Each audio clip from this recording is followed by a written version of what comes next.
तो अब गुजिया भी बन कर के तैयार है। तो आज सुबह मैं सोकर उठी तो मम्मी यहाँ पे पतले वाले सेवई को भून रही थी क्योंकि आज गुजिया बनेगा। तो छत पर मैं भी आकर के ये गेहूँ को फैला दी थी क्योंकि कल का गेहूँ हल्का गीला ही था।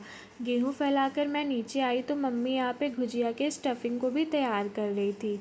स्टफिंग तैयार होने के बाद मम्मी ने मुझे टेस्ट कराया जो खाने में बहुत ज़्यादा ही टेस्टी था। और आज मुझे बनाना है पालक की सब्ज़ी, तो मैं जल्दी से पालक को भी काटने लगती हूँ। और पालक में बहुत ज़्यादा ही घास थे तो मैं पालक को अच्छे से देख कर के काटने लगती हूँ। पालक काटने के बाद मैंने सब्ज़ी की सारी तैयारी भी कर ली थी। तो गैस ऑन करके मैंने उस पर कढ़ाई गरम की और तेल डाला। फिर तेल गरम हुआ तो मैंने उसमें पचफोरन और हरी मिर्च और लहसुन को भी ऐड किया। वो हो जाने के बाद मैंने उसमें डाल दिया था सब्जी हो जाने के बाद मैंने उसमें टमाटर और कुछ मसालों को भी डाल दिया था। कुछ टाइम तक ये पकने के बाद ऐसा हो गया था तो मैंने इसमें लास्ट में ऐड कर दिया था धनिया पत्ता।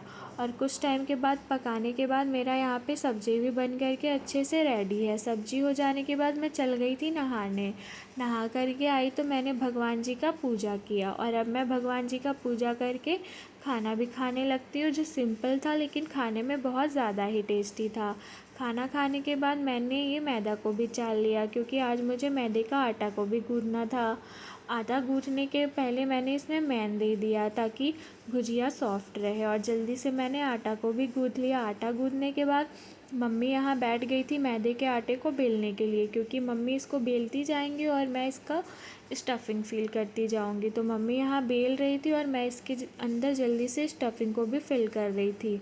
और मैं जल्दी जल्दी स्टफिंग फिल कर रही थी क्योंकि अभी गुजिया बनाने में बहुत ज़्यादा ही टाइम लगेगा। तो कुछ गुजिया बन चुके थे तो मैं उसको आ गई थी तलने के लिए। रिफ़ाइन गरम करने के बाद मैंने उसमें एक एक गुजिया को भी डाल दिया था। कुछ टाइम तक लो मीडियम फ्लेम पे पकाने के बाद मैंने इसको इधर उधर पलट के इसको कुछ ऐसा कर दिया था। और फिर ऐसे ही मैंने बाकी गुजिया को भी तल दिया था। और कुछ टाइम के बाद यहाँ गुजिया मेरा बन कर के रेडी है जिसको सबसे पहले पापा ने खाया था। इसी तरीके से मेरे सारे गुजिया भी बन चुके हैं और इसको मम्मी तल रही थी और अभी तक हमारे सिर्फ इतने ही गुजिया बने हैं। आप लोग भी कमेंट में बताएं कि किसके किसके घर गुजिया बन चुका है। धीरे धीरे शाम हो चुकी थी तो मैंने अपने हाथ से बना हुआ ये चिप्स को भी तल दिया था जो मुझसे छानने में थोड़ा सा जल गया था लेकिन खाने में बहुत ज़्यादा ही टेस्टी था। फिर शाम में मैंने खाया था ये टिक्की चाट। अब मिलते हैं नेक्स्ट व्लॉग में। Thank you, bye.